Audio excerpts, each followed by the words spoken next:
somebody, look what happened to my sweater. No, this is Shirley jamming with yarn.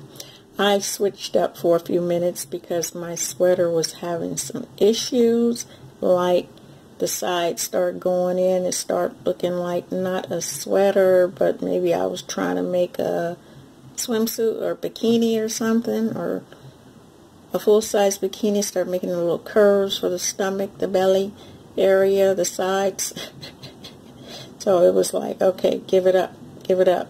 So I decided that I would make this headband. I wanted to make it. Excuse the nails.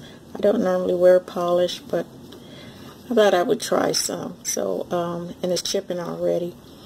So anyway, I got this pattern from Creative Grandma. It's a beautiful pattern. Very simple. You should go check it out. It's something that you can whip out for your family, friends. It's really nice. The yarn that I'm using is some yarn that I had in my stash, which is this yarn here, Sublime Egyptian Cotton. It's really a nice, very nice yarn.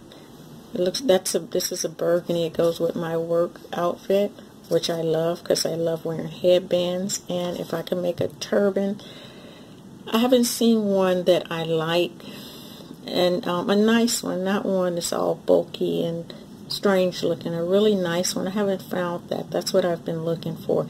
So if you know of a crochet turban, please let me know. Send me a link or something like that, or the channel. So back to what I was saying. So this pattern also is helping me with my edges, to try to keep them straight. I'm doing pretty good. I started off very very tight, and as I went further down, I loosened my grip. It's like when you learn how to drive, you're holding the steering wheel real tight, then you start loosening your grip, and then now we have a lot of crazy people out there on the roads. Not all of them, I'm just joking. But anyway, so once I notice I start loosening my grip right about here, I start straightening up, and it's looking pretty good. So I want to share that with you guys. I hope you guys are having a wonderful day, and take care. Bye-bye.